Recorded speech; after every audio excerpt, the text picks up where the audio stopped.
चलिए,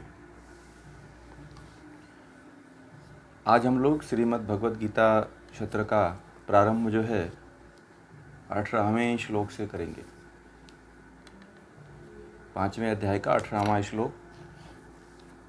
यह भी इससे जो अभी प्रकरण शुरू हो रहा है, यह भी कर्मयोगी के लक्षण जो होते हैं वह इसमें आप लोगों को जानने को मिलेगा कि कर्मयोगी के लक्षण क्या क्या होते हैं। कर्मयोगी किस तरह से अपने जीवन को जीता है, किस तरह से कर्म करता है, किस तरह से कर्म करके वह अपने जीवन को उन्नत मार्ग की तरफ ले जाता है। यह सारा जो है लक्षण जो है इसमें आपको जानने को मिलेगा। तो कहते हैं, चलते हैं श्लोक में। विद्या विनय संपन्ने ब्राह्मणे गवी हस्तिनी सुनी चैव स्वपाके च पंडिता समदर्शिनः इहैव तैर्जितः सर्गो येषां साम्ये स्थितं मनः निर्दोषं हि समं ब्रह्म तस्माद् ब्रह्माणि ते स्थिता न प्रहरिष्येत् प्रियं प्राप्य नो द्विजेत् प्राप्य चाप्रियं स्थिरबुद्धिर्सम्मूढ़ो ब्रह्मविद ब्रह्माणि स्थिता। यह 20 श्लोक तक हमने अभी पढ़ा है और इसी का आज हम लोग व्याख्या करेंगे। तो 18वें श्लोक में भगवान श्री कृष्ण कहते हैं कि ये जो श्रीमद् भगवद गीता के जो श्लोक हैं, इन श्लोकों के ऊपर एक श्लोकों के ऊपर बड़ी गहनता से दृष्टि रखिएगा। ऊपर ऊपर दृष्टि मत रखिएगा, गहनतम दृष्टि रखिएगा। तो भगवान श्री कृष्ण कहते हैं कि वे ज्ञानी जन विद्या और विनय युक्त ब्राह्मण में तथा गौ, हाथी, कुत्ते और चांडाल में भी समदर्शी ही होते हैं। मतलब कि एक तरह से कहने का तात्पर्य यह है कि जैसे द्वितीय अध्याय में स्थित आप लोगों को स्थित प्रज्ञ के लक्षण कहे गए थे। पता है आप लोगों को ना स्थित प्रज्ञ के क्या क्या लक्षण होते हैं। वैसे ही इस 5वें अध्याय में जो है कर्मयोगी के लक्षण कहे गए हैं। ठीक है, कि कर्मयोगी के लक्षण क्या हैं। जब कर्मयोगी की बुद्धि परम ब्रह्म में रम जाती है, उसका अंतःकरण परम ब्रह्म में लीन हो जाता है, वह तन्निष्ठ तथा तत्परायण हो जाता है, उसके पाप ज्ञान जल से धुल जाते हैं, तब वह पंडित हो जाता है। ठीक है, पंडित मतलब ज्ञानी। उसका अज्ञान चला जाता है, नष्ट हो जाता है, वह समदर्शी हो जाता है। समदर्शी मतलब समान दृष्टि, समान रूप से देखने वाले को समदर्शी कहा जाता है। विद्या तथा विनय से युक्त ब्राह्मण में, जो विद्या जिसके पास होती है उसके पास विनय भी होता है, विनम्रता भी होती है। तो कहते हैं कि विद्या तथा विनय से युक्त ब्राह्मण मतलब ज्ञानी में, गाय में, हाथी में, कुत्ते में या एकदम नीच योनि का जो चांडाल है, चांडाल में उसकी बुद्धि अलग अलग नहीं रहती है। अर्थात कैसी हो जाती है, सबको समान देखता है। उसकी दृष्टि क्या हो जाती है। कर्मयोगी के एक सबसे बड़ा लक्षण यह होता है कि सभी प्राणियों में, चाहे वह ब्राह्मण हो, चाहे ज्ञानी व्यक्ति हो, चाहे गाय हो, चाहे हाथी हो, चाहे कुत्ता हो, चाहे जो चांडाल योनि का हो। चांडाल मतलब एकदम निकृष्ट योनि जो होती है, जो निकृष्ट कर्म करने वाले जो होते हैं। जैसे कि मनुष्य जन्म तो पा लिया उसने, ठीक है, उसने मनुष्य जन्म तो पा लिया, परंतु कर्म कैसा करता है, वो नीच कर्म करता है, चांडाल की तरह करता है, किसी को परेशान करता है, किसी को दुख में डालता है, अपने खुद परेशान रहता है, दूसरे को भी परेशान करता है। ठीक है, चांडाल प्रवृत्ति के जो लोग होते हैं वह किसी दूसरे को चैन से नहीं जीने देते हैं। जितना अपने दुखी रहते हैं वो ये चाहते हैं कि मेरी तरह यह भी दुखित हो जाए। ठीक है, जैसे आसपास ऐसे चांडाल प्रवृत्ति के लोग हैं आपको, कि आपको चैन से न खाने देंगे, न चैन से रहने देंगे, न चैन से जीने देंगे। मतलब कोई भी जो कार्य करते हैं उसमें अड़ंगा लगाएंगे, आपको आपके जीवन में बाधा उत्पन्न करेंगे, आपको बाधा उत्पन्न करके आपको आपके कार्य से विफल कर देंगे। और ये वो चाहते हैं कि आप उनकी तरह बन जाओ। चंडाल यही चाहता है, जो देखिए चंडाल जहाँ रहते हैं ना, तो चंडाल यही चाहते हैं कि जो व्यक्ति सामने वाले जो कुछ अच्छे लोग हैं वह भी हमारी तरह व्यवहार करने लग जाएं। ठीक है, तो जो व्यक्ति खुद परेशान होता है वह दूसरे को भी परेशान करता है। चंडालों की ये सबसे बड़ी प्रवृत्ति होती है। ठीक है, चांडाल व्यक्ति जो है हर समय आपके साथ छल करेगा, कपट करेगा, कपटी होता है वो। मौका आपके साथ खूब अच्छा व्यवहार करेगा, जैसे ही मौका मिलेगा आपके साथ बहुत बड़ा छल कर देता है। चांडाल प्रवृत्ति एक पानी पे नहीं रहते हैं, वो कई पानी पे उनकी बातें बदलती रहती हैं और मौके की तलाश में रहते हैं। जैसे मैं कहता हूँ कि स्वामी राम सूरदास जी एक बात कहते हैं कि मुँह में राम बगल में छुरी। तो इस प्रवृत्ति के लोग होते हैं कि मुँह में तो राम राम जपते रहते हैं और बगल में छुरी रखते हैं कि जैसे ही मौका पाएँ उसे तुरंत छुरी से मार दें। तो इस प्रवृत्ति के लोग चंडाल प्रकृति के होते हैं। तो इनमें भी कहते हैं, कुत्ते बिल्ली के बारे में तो आप जानते ही हो, गाय आदि के बारे में भी जानते हो। गाय एक श्रेष्ठ प्राणी, सभी प्राणियों में श्रेष्ठ प्राणी गाय है। ठीक है, पालतू पशुओं में, पालती जानवरों में कुत्ता है, और मनुष्यों में सबसे नीच जाति जो होती है वो चांडालों की होती है। और ऐसी नहीं है कि जाति विशेष में होता है, ऐसा नहीं है कि एकदम उनकी जाति ही चंडाल होती है। जो चंडाल होते हैं वो हर जाति में पाए जाते हैं। ठीक है, चाहे कोई भी पृथ्वी पे जाति हो, किसी भी समाज का रहने वाला व्यक्ति हो, तो मनुष्य की बात हम करते हैं, समाज की तो बात छोड़ दीजिए। कोई भी मनुष्य है, हर मनुष्य के चाहे ऊंचे स्तर पे जीता हो जीवन को वो, चाहे निम्न स्तर का जीता हो वो, चाहे मध्यम स्तर का जीवन जीता हो, उन सभी में चंडाल व्यक्ति पाए जाते हैं, होंगे आपके आसपास। ऐसा नहीं है कि आप लोग के आसपास नहीं होंगे इस तरह के लोग। हर समाज में, हर व्यक्ति के आसपास में इस तरह के लोग होते ही हैं, और लोग उनसे कहीं ना कहीं परेशान रहते हैं और किसी तरह से उनसे बच करके अपने जीवन को जीते हैं। तो कहते हैं योगी कि जो कर्मयोगी होता है उनमें भी समदृष्टि देखता है, परंतु दृष्टि किस तरह से, किसके प्रति सम देखी जाती है? शरीर के प्रति थोड़ी, किसके प्रति बताइए? आत्मा के प्रति। बहुत अच्छी बात कहा आपने। अब ये बात आप लोगों को ध्यान देना है कि शरीर के प्रति नहीं समभाव देखना है, आत्मा के प्रति समदृष्टि रखनी है। ठीक है, यह नोट करके रखिएगा आप लोग। आगे कहते हैं 19वें में कि ज्ञान द्वारा जिनका मन साम्यावस्था में स्थिर हो जाता है वे यहीं के यहीं इस पृथ्वी पर ही संसार को जीत लेते हैं। अर्थात कहते हैं कि जिनका मन समभाव में स्थित है उनके द्वारा इस जीवित अवस्था में ही संपूर्ण संसार जीत लिया जा गया है। अर्थात क्योंकि सच्चिदानंद घन परमात्मा निर्दोष और सम है, उसमें इससे वे सच्चिदानंद घन परमात्मा में ही स्थित हैं। कहने का तात्पर्य है कि जिनका मन साम्यावस्था में स्थिर हो जाता है वे यहीं के यहीं इस पृथ्वी पर ही संसार को जीत लेते हैं, क्योंकि ब्रह्म भी निर्दोष तथा सम है। ब्रह्म में कोई दोष नहीं है, ईश्वर में कोई दोष नहीं है, इसलिए ईश्वर भी निर्दोष और सम है, सब में एक समान है, सब में जो है एक समानता रखता है।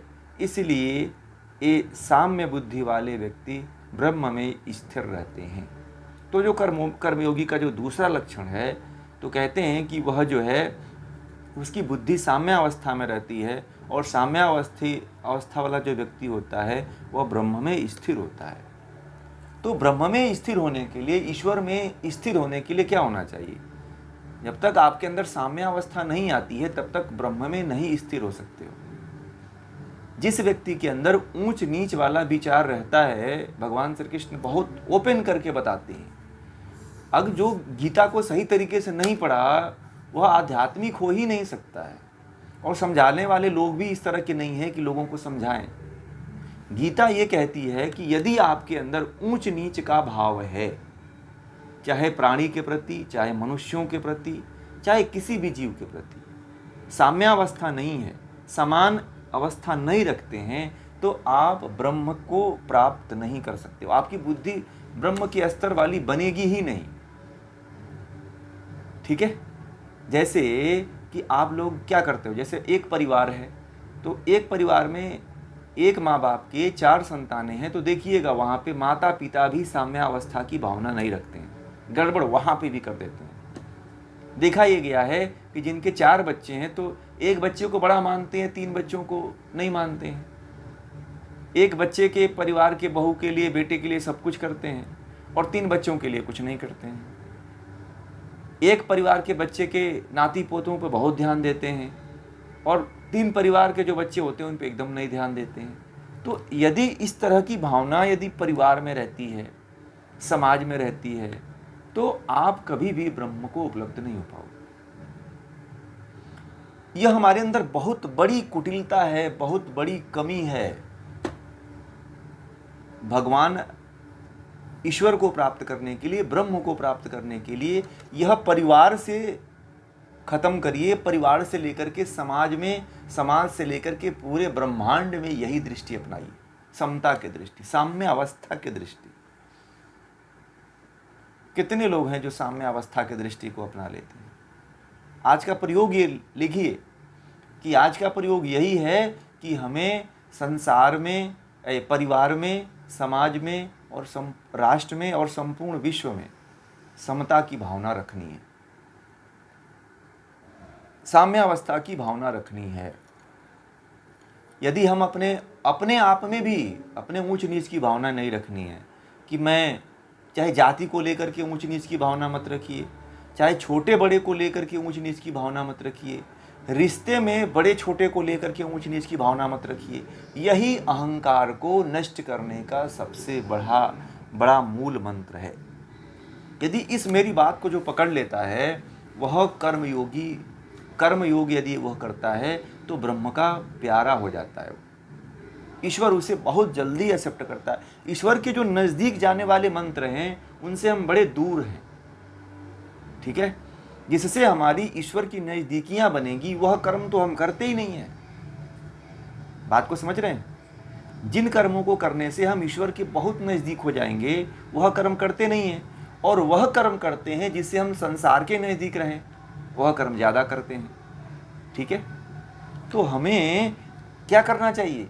सबके प्रति साम्य अवस्था रखिए, समान अवस्था रखिए, समान भावना रखिए, विचार रखिए, ऊंच नीच की भावना मत रखिए, छोटे बड़े की भावना मत रखिए कि यह मेरे उम्र में मुझसे छोटा है तो मैं इससे बातें नहीं करूँगा।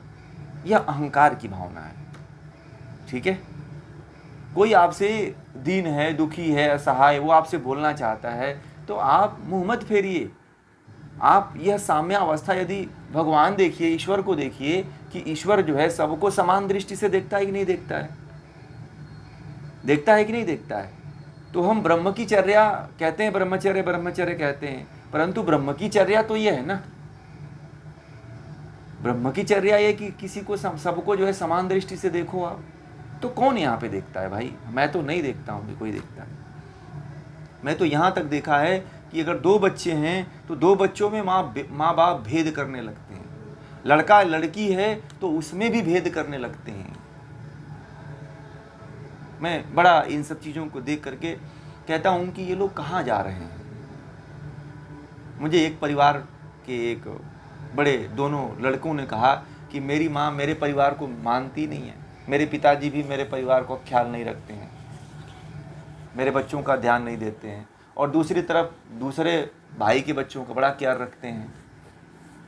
तो मैंने कहा कि इस तरह की भावना माँ बाप के प्रति कभी नहीं रखनी चाहिए। आपने दोनों को जन्म दिया है और दोनों आपके लिए समान है, और दोनों की संतानें भी समान है। आप परिवार में ही जब समभाव नहीं रख रहे हो तो समाज में कैसे साम्यावस्था रखोगे? वहां पे भी वही छल कपट करोगे जो घर में कर रहे हो। ठीक है, ज्यादा झुके रहते हैं, ध्यान नहीं देता है। तो आप, यही समस्या है ना हमारे देश में हमारे राष्ट्र में क्या है कि लोग जो है शास्त्रों को पढ़ते नहीं हैं, ठीक है, शास्त्रों को पढ़ते नहीं, गीता जैसे शास्त्रों का अध्ययन नहीं करते हैं इस तरह से, कोई बताने वाला नहीं है इस तरह से। और इस तरह की भावना जब लोगों के अंदर नहीं रहेगी तो ब्रह्म तक कौन पहुंचेगा भाई, बताइए। हम ब्रह्म की बात करते हैं, ईश्वर की बात करते हैं, और जिससे हम ईश्वर के एकदम नज़दीक जा सकें वह गुण तो हमारे अंदर है नहीं, है क्या, है ही नहीं है। हम लाना ही नहीं चाहते हैं, समान भावना हम किसी के प्रति देखना ही नहीं चाहते हैं। सही सही आप लोग बताइए कि आप लोग कितने लोगों के अंदर, मान लीजिए इसमें 10-12 लोग जुड़े हुए हैं, तो कितने लोगों के अंदर जो है साम्यावस्था की भावना आती है, सबको समान दृष्टि से देखना। परिवार की बात मैं करता हूँ, दूसरे जगह तो छोड़ दीजिए, आप अपने परिवार की बात बताइए, है नहीं है ना, कहीं ना।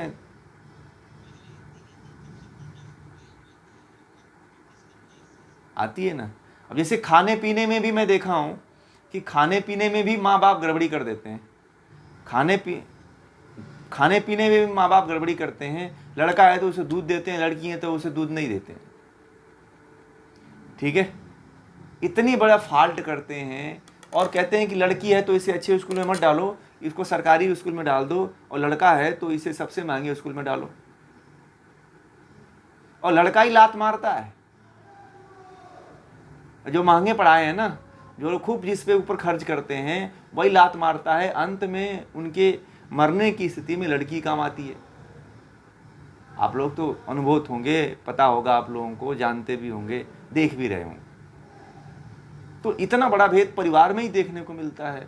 हम जो है इस तरह का जो छलकपट जीवन जीते हैं, क्या हमारी आत्मा हमको सही कहती है वहां पे? आप बताइए। हम लोग जितना इस तरह का कार्य करते हैं, कभी आपकी आत्मा यह कार्य करने के लिए आपको मंजूरी देती है? नहीं देती है, फिर भी आप लोग करते हो। भेद की जो भावना है वह हमारे भीतर नहीं होना चाहिए, साम्य अवस्था की भावना होना चाहिए। आपने अगर 4 संतान पैदा किया है तो चारों संतानों में समान भाव होना चाहिए, चाहे कमजोर हो, चाहे धनी हो, चाहे पढ़ा लिखा हो, चाहे न पढ़ा लिखा हो। आपने जन्म दिया है तो चारों के प्रति आपका एक ही भाव होना चाहिए। हाँ, इसीलिए समस्या आती है ना, कई समस्याएं यहाँ से भी आती हैं, समझ रहे हैं। समस्या यहाँ से भी आती है। क्या होता है कि माँ बाप क्या करते हैं कि जब वह संपन्न अवस्था में होते हैं, अच्छी अवस्था में होते हैं, तो एक ही को जानते हैं और एक को छोड़ देते हैं। तो कहता है कि जाओ, तुमने उसी की तरफ बड़ा ध्यान दिया था तो अब जाओ मरो, ठीक है। और अंत में मैंने ये देखा है कि जिसको माँ बाप एकदम निगलेक्ट कर देते हैं वही अंत में उनके काम आता है, और जिसको उन्होंने पूरी तरह से समर्पित कर दिया अपने पूरे जीवन को, जीवन की कमाई को, वह लड़का जो है उनको देखता तक नहीं है।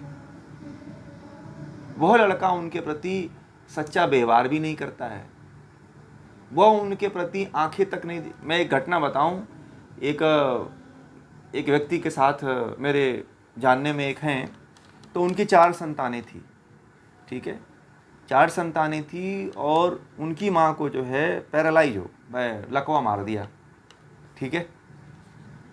तो उनका खास लड़का जो है अपने पत्नी के साथ वह बेड पे बिस्तर, मतलब अपने जहाँ पे गद्दा है उसी बेड पे पड़ी थी। उनको कोई देखने तक नहीं आ रहा था, लड़का घर में ही था, उनको देखने तक नहीं आया कि मेरी माँ को क्या हुआ है। मुझे जो है कहीं से फ़ोन आया कि थोड़ा सा आप मदद कर दो और हॉस्पिटल पहुँचा दो।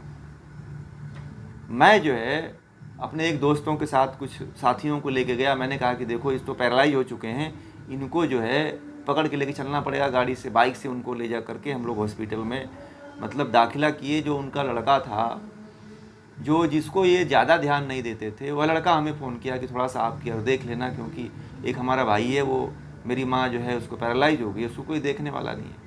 तो मैंने कहा कि इस तरह के बच्चों को जन्म देना ही धिक्कार है। जो माँ वहाँ पे पड़ी हुई करा रही है और बेटा जो है पूछता नहीं है। बाहर लड़का रह रहा है, बाहर लड़का जो है फ़ोन करके कहता है कि थोड़ा आप देख लो। तो मैंने तो देखा है, अपने आँखों से देखा है, और यहाँ पे भी देखा है। तो यह जो कल गणपति का जो बात बता रहे थे माता पिता का, उसमें भी मैंने एक उदाहरण दिया था आप लोगों को। तो यह जो स्थिति है समभाव की, परिवार से शुरू करिए, अपने घर में से साम्यावस्था की भावना को जागृत करिए। जो व्यक्ति परिवार में रहते हुए साम्यावस्था की भावना को जिंदा रखता है, वही व्यक्ति समाज में भी जिंदा रख सकता है, और वही व्यक्ति न्याय कर सकता है किसी के पक्ष में। ठीक है। और जो व्यक्ति घर में जो है दो तरह का जो है भाव रखता है, पक्षपात की भावना रखता है, साम्यावस्था की भावना नहीं रखता है, वो समाज में भी आकर के गड़बड़ियां करता है। समझ में आ गई? कहीं पैसा ले लेगा, किसी से पैसा लेके काम कर लेगा, वह घूस दे देगा उसको, तो उसका काम कर देगा। यही होता है ना न्याय व्यवस्था में। जो जिसको वकील को खिला दिया, जज को खिला दिया, तो उसी के पक्ष में आ जाता है जजमेंट, है कि नहीं? आज न्याय व्यवस्था भी जिसके पास पैसा है उसी की है न्याय व्यवस्था। आम इंसान न्याय व्यवस्था से किसी का भला नहीं होने वाला है। जिसके पास पैसा है उसी का भला हो। ठीक है। इसीलिए जो है आज मानवता जो है बहुत निम्न धरातल पे है, और जो लोग थोड़ा पढ़े लिखे हैं वो लोग भी इन मूल्यों को नहीं जानते हैं। पढ़ा लिखा किसको कहते हैं बताइए आप लोग? डिग्रियां, बड़ी बड़ी डिग्रियां लेने से तो कोई पढ़ा लिखा होता नहीं है। ठीक है। जब तक आप जीवन के नैतिक मूल्यों को नहीं जानेंगे तब तक आप पढ़े लिखे नहीं हैं, अनपढ़ ही हैं। ठीक है। क्या आप उम्र में बड़े हो गए, आपको ज्ञान नहीं है, तो आप बच्चे ही हो। ज्ञानी जब तक आपको ज्ञान नहीं होता है, व्यक्ति किससे बड़ा होता है? धर्मशास्त्रों में ये कहा जाता है कि व्यक्ति किससे बड़ा होता है? ज्ञान से बड़ा होता है। ठीक है। तो ज्ञान को अर्जित करिए। जो व्यक्ति के पास जितना ज्ञान होता है वो उतना बड़ा होता है। ठीक। आप बहुत ज़्यादा उम्र के हो गए और आपके अंदर किसी भी तरह का ज्ञान नहीं है, तो आप भले से उम्र एक की मर्यादा रखी जाती है, परंतु जो ज्ञानी होता है फिर भी वो उस व्यक्ति की मर्यादा रखता ही है। ठीक है। परंतु वह उस व्यक्ति की जो अवस्था होती है 2 साल के 1 साल के बच्चे की तरह होती है। ठीक है। उम्र के हिसाब से ज्ञान का होना जरूरी है, और साम्यावस्था जरूरी है। कर्मयोग यदि आप लोग कर रहे हो, कर्मयोगी बनना चाहते हो, तो साम्यावस्था को जिंदा रखना। समझ में आ गई बात? ये प्रयोग है आज का। अगले में कहते हैं कि जो व्यक्ति प्रिय वस्तु को प्राप्त कर प्रसन्न नहीं होता, अप्रिय को प्राप्त कर उद्विग्न नहीं होता, जिसकी बुद्धि स्थिर है, जो मोह में नहीं फंसता, वह ब्रह्मवेत्ता है, ब्रह्म में स्थित है। अब कर्मयोगी के तीसरा लक्षण है। ठीक है। यह भी बड़ा ही महत्वपूर्ण लक्षण है, तीसरा जो लक्षण है। तो भगवान श्री कृष्ण कहते हैं कि जो व्यक्ति प्रिय वस्तु को प्राप्त करके प्रसन्न नहीं होता। मान लीजिए कि कोई आप बहुत दिनों से जो कोई आपके लिए बड़ी अच्छी लगती हो, कोई वस्तु प्रिय लगती हो, और आपको वो नहीं मिली, और एकाएक जो है आपके मेहनत से या किसी भी तरह से आपको मिल गई, तो आप फिर इतना प्रसन्न होते हो, इतना प्रसन्न रहते हो कि फिर फूले नहीं समाते हो आप। ठीक है। तो होता क्या है कि आम इंसान क्या करता है कि जब कोई प्रिय वस्तु मिल जाती है तो बड़ा प्रसन्न हो जाता है। ठीक है। परंतु जो कर्मयोगी होता है उसे उसकी प्रिय वस्तु भी मिल जाती है तो वह प्रसन्न नहीं होता है, कूदने लगता है, जश्न मनाने लगता है। जैसे क्या हुआ, जैसे लोग कोरोना से ठीक होकर के आए तो मैंने देखा लोग पटाखे और पता नहीं क्या क्या जो है जलाने लगे। तो ये क्या इसको कहा जाता है बताइए? ये कर्मयोगी के लक्षण थोड़ी हैं क्या? आप कोरोना से ठीक होकर के आए हो, हॉस्पिटल से छूट करके आए। मैंने देखा एक परिवार ने करीब 50,000 का पटाखे जलाया था कोरोना के काल में। उसकी माँ और उसके पिता कोरोना से ठीक होकर के आए थे। तो एक परिवार को मैंने और पढ़ा था कि 1 लाख का पटाखा छोड़े थे। उस समय ऑक्सीजन की इतनी बड़ी तबाही थी, इतनी बड़ी समस्या थी कि उस समय भी लोग जो है इतनी हदें पार कर दिए।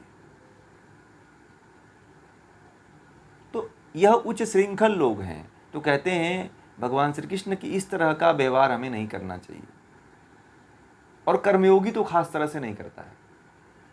और हम लोग क्या करते हैं, कोई हमें हमारी प्रिय वस्तु मिल जाती है तो फिर तो कूदते हैं, फ़ोन करके मैसेज करके फलाना को, मित्रों को, दोस्तों को। जब तक बता नहीं लेंगे 50 लोगों को तब तक खुशी, तब तक तो पेट से पचता ही नहीं। ऐसा होता है कि नहीं होता है? होता है कि नहीं होता है? कोई आपको प्रिय वस्तु मिल गई फिर तो आप 50 जगह बोते हो, फ़ोन करोगे, मैसेज कर दोगे कि अरे आज मुझे नौकरी मिल गई। होता है कि नहीं होता है? पैसा अगर कहीं से आ गया, लॉटरी लग गई, तो फिर कहना ही क्या, फिर उसके में भी एकदम कूदने लगते हो आप। पेपर में, न्यूज़ चैनल में, तमाम जगहों पे जा कर के आप शो करने लगते हो, दिखाने लगते हैं लोग। तो कहते हैं कि जो कर्मयोगी होता है वह कभी इस तरह का कार्य नहीं करता है, चाहे उसे क्यों न उसकी प्रिय वस्तु ही मिल जाए, कभी दिखाता नहीं, दिखावा नहीं करता है। ठीक है। और आगे कहते हैं कि अप्रिय को प्राप्त कर उद्विग्न नहीं होता, और जिसकी, और अगर मान लीजिए कि प्रिय को पा करके खुश हो जाता है और अप्रिय को पा करके दुखित भी नहीं करता है। ठीक है, दुखित भी नहीं होता है। हम लोगों के साथ क्या होता है कि यदि हमारे साथ कुछ हमको बुरा मिल गया, हम चाहते थे कि लड़का पैदा हो गई लड़की, तो क्या होता है, माँ बाप सबसे अधिक दुखी हो जाते हैं, अरे गड़बड़ हो गया, कहाँ से आ गई लड़की। ठीक है, बड़े 9 महीने तक पालते हैं कि लड़का होगा, लड़का होगा। ऐसा भेद बुद्धि भी रखते हैं और दुखित भी होते हैं। ठीक है। और जैसे मान लीजिए कि परंतु जो कर्मयोगी होता है वह इस तरह की बुद्धि नहीं रखता है। यदि उसके जीवन में कुछ नुकसान भी हो जाता है, उसे गलत वस्तु भी कुछ प्राप्त हो जाती है, अप्रिय वस्तु भी यदि प्राप्त हो जाती है, तो वह व्यक्ति दुखित नहीं होता है। और हम लोग तो बड़े शोक में चले जाते हैं, अरे तो बहुत गड़बड़ हो गया, 9 महीने की मेहनत मेरी डांड हो गई, 9 महीने हमने गर्भ में पाला, पहले पता चल गया होता तो इसे दवा दे करके बाहर ही निकाल देते। ठीक। इस तरह से लोग जो है दुखित होते हैं, समझ रहे हैं? इस तरह से लोग जो है एक दूसरे के प्रति जो है प्रसन्न और उद्विग्न होते रहते हैं, दुखित होते रहते हैं। और कहते हैं कि परंतु जो कर्मयोगी होता है न प्रसन्न होता है न दुखित होता है। तो हमें भी यह तो सब यह प्रयोग आप लोग नोट करिए कि हमें जीवन में कभी भी कोई वस्तु मिल जाए तो ना ही हमें ज़्यादा प्रसन्न होना है, या कोई वस्तु हमसे खो जाती है या अप्रिय वस्तु हमें प्राप्त हो जाती है तो हमें दुखित भी नहीं होना है। समभाव रखना है, साम्यावस्था की भावना रखनी है। इन प्रयोगों को अपने जीवन में उतारना है और नोट करके एक बार पढ़ते भी रहना है कि प्रिय वस्तु के प्राप्त होने पे हमें प्रसन्न नहीं होना है, अप्रिय वस्तु के प्राप्त होने पे दुखित नहीं होना है। ठीक है। और कहते हैं कि जिसकी बुद्धि स्थिर है, जो मोह में नहीं फंसता, वह ब्रह्मवेत्ता है। और जिस व्यक्ति की बुद्धि स्थिर हो गई है और जो व्यक्ति मोह में नहीं फंसता, अब मोह के बारे में मुझे बताना पड़ेगा। ठीक है, मोह क्या है? आजकल जो आप लोग कहते हो ना प्रेम, लव जो कहते हो कि मुझे एक दूसरे से प्रेम हो गया है, मुझसे प्रेम हो गया है, उससे प्रेम हो गया है, फलाना से प्रेम हो गया है, इससे प्रेम हो गया है, उससे प्रेम हो गया है, तो इसी को मोह कहते हैं। प्रेम नहीं होता है, मोह होता है, मोहित हो जाना, आसक्त हो जाना। मेरी आवाज़ नहीं आ रही है? मेरी आवाज़ आप आ रही है? आ रही है ना? नहीं आएगी तो आप लोग मुझे बताइएगा। ठीक है। तो यह मोह,